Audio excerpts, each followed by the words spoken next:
बातमीपत्रात आता पाहूयात गल्लीपासून दिल्लीपर्यंतच्या ताज्या घडामोडींचा धावता आढावा। राज्याचे उद्योगमंत्री उदय सामंत आज गुरुपौर्णिमेनिमित्त छत्रपती संभाजीनगर जिल्ह्यातील वेरूळ इथं दर्शनासाठी आले होते। यावेळी माध्यमांशी संवाद साधताना त्यांनी राज्यातील अनेक घडामोडींवर सविस्तर भाष्य केलं। विद्यार्थ्यांच्या आंदोलनावरून त्यांनी काँग्रेसवर जोरदार निशाणा साधला। काँग्रेसनं आपलं राजकीय अस्तित्व टिकवण्यासाठी विद्यार्थ्यांच्या खांद्याचा वापर करू नये असं सामंत म्हणाले। यासोबतच मनोज जरांगे पाटील यांचा आंदोलनाचा इशारा, कंगना रनौत यांचं वादग्रस्त वक्तव्य आणि शेतकऱ्यांचे प्रश्न या सर्व मुद्द्यांवर त्यांनी राज्य सरकारची भूमिका स्पष्ट केली। विद्यार्थ्यांच्या आंदोलनाबाबत बोलताना उदय सामंत म्हणाले की विद्यार्थ्यांनी केलेल्या आंदोलनाचं श्रेय लाटण्याचा अनेक जण प्रयत्न करतात। या आंदोलनामध्ये काही राजकीय पुढारी जाणीवपूर्वक घुसले होते आणि त्यांनी या आंदोलनाची दिशा बदलण्याचा प्रयत्न केला। अभिजित दिपके यांनी पुन्हा दिलेल्या आंदोलनाच्या इशाऱ्यावर ते म्हणाले की दिपके यांनी मांडलेली भूमिका सरकार नक्कीच ऐकून घेईल। कुठल्याही विद्यार्थ्याला त्रास होणार नाही याची काळजी सरकार घेत असून यावर लवकरच सकारात्मक तोडगा काढला जाईल। खासदार आणि अभिनेत्री कंगना रनौत यांनी विद्यार्थ्यांबाबत केलेल्या वक्तव्यावरून सध्या मोठा वाद सुरू आहे। यावर सामंत यांनी स्पष्टीकरण दिलं। कंगना रनौत यांनी जे काही स्टेटमेंट केले ते त्यांचं पूर्णपणे वैयक्तिक मत आहे। त्यांच्या या वक्तव्याशी आमचा किंवा आमच्या पक्षाचा काहीही संबंध नाही असं सामंत म्हणाले। मराठा आरक्षणाच्या मागणीसाठी मनोज जरांगे पाटील यांनी पुन्हा एकदा 29 ऑगस्टपासून निर्णायक आंदोलनाचा इशारा दिलाय। या पार्श्वभूमीवर सामंत यांनी संवादाची भूमिका मांडली। ते म्हणाले, मनोज जरांगे पाटील यांच्या मनात आरक्षणाच्या अनुषंगाने काही शंका असतील तर सरकार त्यांच्या या सर्व शंकांचं नक्कीच निरसन करेल। देशात सध्या पेपरफुटीचे सत्र थांबण्याचे नाव घेत नसून यातच आता आमदार रोहित पवार यांनी नीट परीक्षेबाबत एक अत्यंत खळबळजनक आरोप केलाय। नीटचा पेपर फुटल्यानंतर जी फेरपरीक्षा घेण्यात आली होती तिचा पेपरही परीक्षेच्या 3 दिवस आधीच गुजरातमध्ये फुटल्याचा दावा पवार यांनी एका ट्विटद्वारे केलाय। जर ही गोष्ट खरोखरच सत्य असेल तर विद्यार्थ्यांच्या भवितव्याच्या दृष्टीने ही अत्यंत चिंताजनक आणि गंभीर बाब असल्याचंही त्यांनी आपल्या पोस्टमध्ये म्हटलंय। रोहित पवार यांनी ट्विट करत म्हटलं की नीट पेपर लीक झाल्यानंतर जी नवीन फेरपरीक्षा घेण्यात आली त्या परीक्षेचा पेपर देखील 3 दिवस आधीच गुजरातमधून फुटल्याच्या बातम्या समोर येत आहेत। हे सत्य असेल तर खूप अवघड आहे। तपास यंत्रणांनी या संदर्भात त्वरित खुलासा करावा आणि पेपर फुटला असेल तर कुठल्याही दबावाला बळी न पडता यामागील रॅकेट उघडकीस आणावं अशी विनंती पवारांनी केली आहे। तसंच त्यांनी यासोबत पेपरफुटी संदर्भात पुढे आलेले स्क्रीनशॉट, मेल, संभाषण या सगळ्याची एक लिंक देखील त्यांनी ट्विट केली आहे। आमदार रोहित पवार यांनी आपल्या दाव्याच्या पुष्टार्थ काही कागदपत्र आणि एक ईमेल ट्विट करत या संपूर्ण प्रकरणाची सखोल चौकशी करण्याची मागणी केली आहे। देशात आधीच नीट परीक्षेतील गैरव्यवहारांवरून मोठं रणकंदन माजलं असून यावरून केंद्रीय शिक्षण मंत्री धर्मेंद्र प्रधान यांच्यावर राजीनाम्याची वेळ ओढवली आहे। अशातच आता फेरपरीक्षेचा पेपरही फुटल्याचा नवा आरोप समोर आल्यानं विद्यार्थ्यांमध्ये आणि राजकीय वर्तुळात मोठी खळबळ उडाली आहे। दुसरीकडे पेपरफुटीच्या वाढत्या घटनांना आळा घालण्यासाठी केंद्र सरकारने 2024च्या नव्या कायद्यात सुधारणा करून तो संसदेत मांडलाय। सध्या संसदेत यावर जोरदार चर्चा सुरू असून विरोधकांनी सरकारला या मुद्द्यावरून चांगलंच कोंडीत पकडलंय। आता नीटच्या फेरपरीक्षेचा पेपरही फुटल्याचा दावा जर खरोखरच सिद्ध झाला तर यावरून सर्व विरोधी पक्ष पुन्हा एकदा आक्रमक होऊन सरकारला धारेवर धरणार का, हा मोठा प्रश्न आता उपस्थित झालाय। मराठा आरक्षणाच्या प्रश्नावर मनोज जरांगे पाटील पुन्हा एकदा आक्रमक झालेत। आंतरवली सराटी येथून त्यांनी राज्य सरकारला थेट इशारा दिलाय। 58 लाख कुणबी नोंदींची प्रमाणपत्र मिळवण्यासाठी येत्या 29 ऑगस्ट रोजी शेवटचे आणि निर्णायक आंदोलनाची मोठी घोषणा केली आहे। समाजाला वेड्यात काढलं जात असल्याचा आरोप करत जरांगे यांनी आरपारच्या लढाईचं रणशिंग फुंकलंय। मनोज जरांगे म्हणाले, मराठा समाजाला जाणीवपूर्वक वेड्यात काढण्याचं काम सध्या सुरू आहे।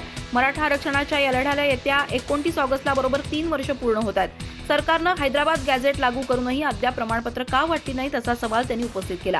येत्या 28 ऑगस्टपर्यंत सरकारनं 58 लाख नोंदी सापडलेल्या बांधवांना प्रमाणपत्र द्यावीत, अन्यथा 29 ऑगस्टपासून तुकडा पडेपर्यंत आमचे शेवटचे आणि निर्णायक आंदोलन सुरू होईल असा अल्टिमेटम त्यांनी सरकारला दिलाय। मनोज जरांगे म्हणाले की समाजातील मुलांचे सध्या मोठे हाल होत आहेत। त्यांच्या भविष्यासाठी आपण गेल्या 3 वर्षांपासून रक्त आटवत आहोत।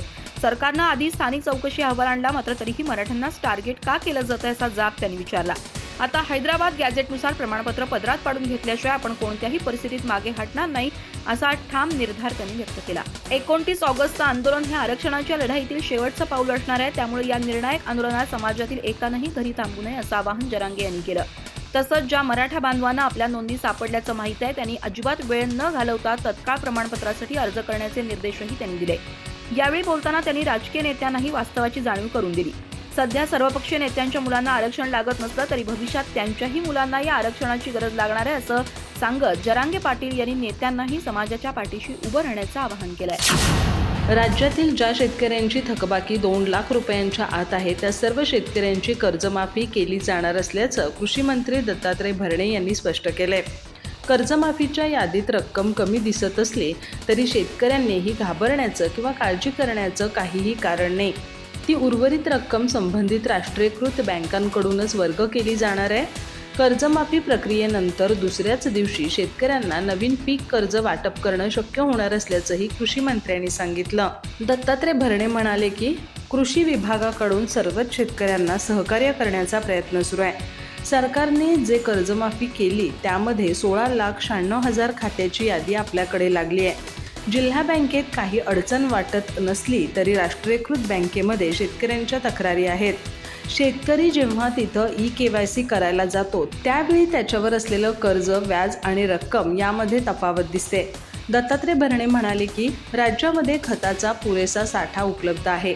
शेतकऱ्यांनी चिंता करू नये। 85 कंपन्यांवर आपण FIR दाखल केला असून शेतकऱ्यांचे बियाणे बदलून देण्याचं सांगितलं आहे।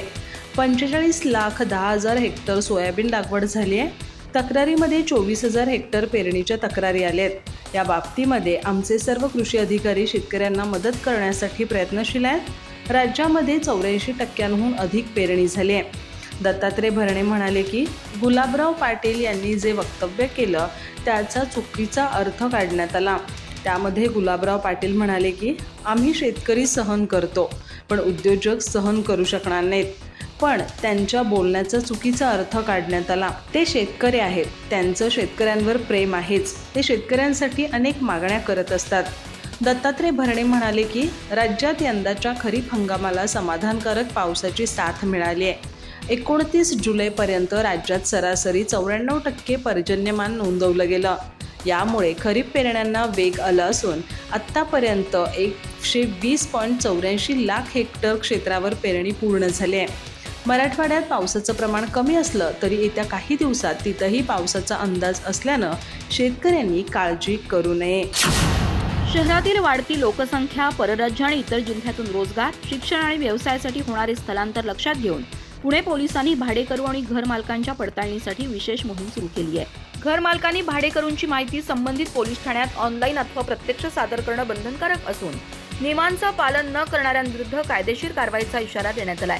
पुणे शहरात मोठ्या प्रमाणावर परराज्य आणि इतर जिल्ह्यातील नागरिक वास्तव्यास येत असल्यानं त्यांच्या पडताळणीला विशेष महत्त्व प्राप्त झालंय। त्यांनी भाडेकरू, पेईंग गेस्ट माहिती विनंती या सुविधेद्वारे घरमालकांनी भाडेकरूंची माहिती पोलिसांकडे नोंदवणं आवश्यक आहे। ही मोहीम विशेष शाखेच्या समन्वयातून शहरातील विविध पोलीस ठाण्यांच्या अधिकाऱ्यांच्या सहभागानं राबवण्यात येते।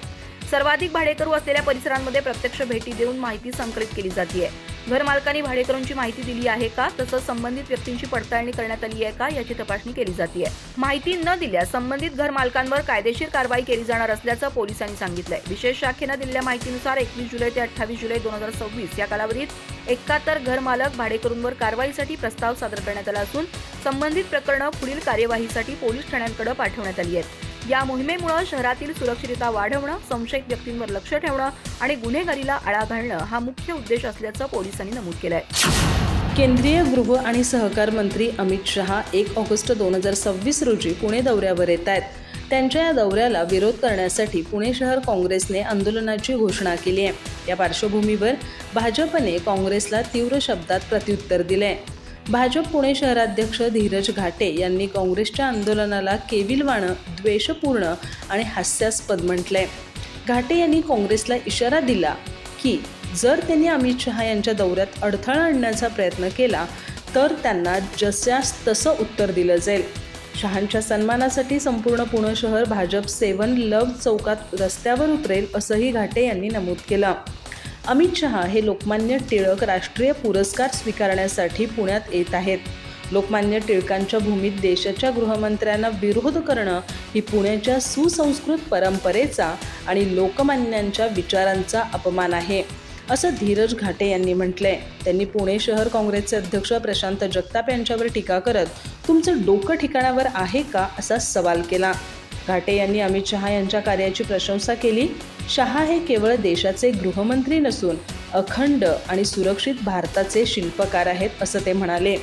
कलम 370 रद्द करणं, जम्मू काश्मीरमध्ये तिरंगा फडकवणं, नक्षलवादाचा कणा मोडणं, तिहेरी तलाक विरुद्ध कायदा करणं आणि भारतीय न्यायसंहिता लागू करणं यासारख्या निर्णयांचे श्रेय त्यांनी शहांना दिलं.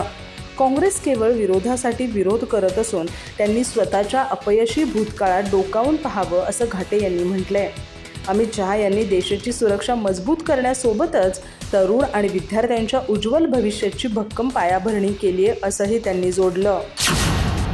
मुघलांचा आणि अब्दालीचा इतिहास अभ्यासक्रमातून हटवण्यात आला, यामुळेच राऊतांचं पोट दुखतंय. आपल्या आकांचा इतिहास पुस्तकांमधून हटवला याचा राग संजय राऊत यांच्यासह त्यांच्या लोकांना झालाय. आम्ही छत्रपती शिवाजी महाराज, महाराणा प्रताप यांचा इतिहास शिकवणार आहोत. आम्ही मुघलांचं कौतुक करत नाही असं नवनाथ बन यांनी म्हटलंय. नवनाथ बन म्हणाले की शिक्षणाच्या आईचा घो असं ट्विट करणाऱ्या संजय राऊत यांच्या पक्षाचा घो झालाय. महाराष्ट्रातील जनतेनं तुम्हाला चले जाव असं सांगितलंय. तुमच्या पक्षाची काय अवस्था झाली आहे याकडे राऊतांनी लक्ष दिलं पाहिजे. महाराष्ट्राची शिक्षण व्यवस्था मजबूत होती, सक्षम आहे आणि राहणार. राज्यात दर्जेदार शिक्षण मिळतंय. उगाच राजकारणासाठी महाराष्ट्रातील शिक्षण व्यवस्थेची बदनामी करू नका.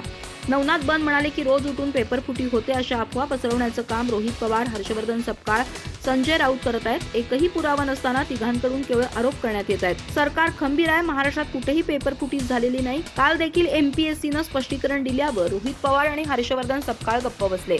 सपकाळ यांच्या विरोधात आमचे आमदार अभिमन्यू पवार यांनी तक्रार दाखल केली आहे. राऊतांनी आत्मपरीक्षण करण्याची गरज आहे. नवनाथ बन म्हणाले की संजय राऊत आणि हर्षवर्धन सपकाळ यांचे आका हे राहुल गांधी आहेत. रोज पेपर फुटी प्रकरणी खोटं बोलण्याचं काम हर्षवर्धन सपकाळ करतात. ते जनरल लायरच्या भूमिकेत आहेत. रोज उठायचं आणि खोटं बोलण्याचं काम ते करतात. पंजाब, कर्नाटकमध्ये पेपर फुटी झाली, त्यांच्यावर काय कारवाई केली असा सवाल सपकाळ यांनी राहुल गांधी यांना विचारावा. सपकाळ यांनी पेपर फुटी प्रकरणी एकतरी पुरावा द्यावा असं बन यांनी म्हटलं आहे. शिवसेना पक्षाचे खासदार संजय राऊत यांनी दिल्लीत घेतलेल्या पत्रकार परिषदेत राज्य आणि केंद्र सरकारवर सडकून टीका केली आहे.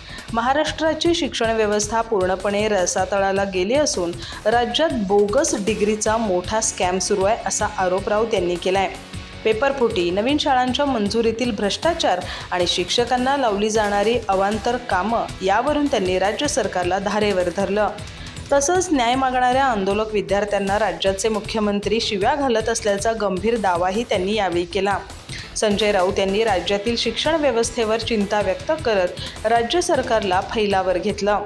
राऊत म्हणाले की महाराष्ट्राच्या शिक्षणात सध्या मोठी अराजकता माजली आहे. सरकारला शिक्षण व्यवस्थेबाबत अजिबात गांभीर्य राहिलेलं नाही. हक्क आणि न्याय मागायला जाणाऱ्या आंदोलक विद्यार्थ्यांना राज्याचे मुख्यमंत्री चक्क शिव्या घालत आहेत. ही राज्यासाठी अत्यंत गंभीर आणि संतापजनक बाब आहे. राज्यात शिक्षणाचा बाजार मांडला असल्याचा आरोप करत राऊत यांनी मोठा गौप्यस्फोट केला. महाराष्ट्रात सध्या बोगस डिग्री स्कॅम सुरू आहे. वाटल्या जाणाऱ्या 10 पैकी 2 डिग्री या बोगस असतात. माझ्याकडे या प्रकरणाची सविस्तर माहिती आणि पुरावेही आहेत असा मोठा दावा त्यांनी केला.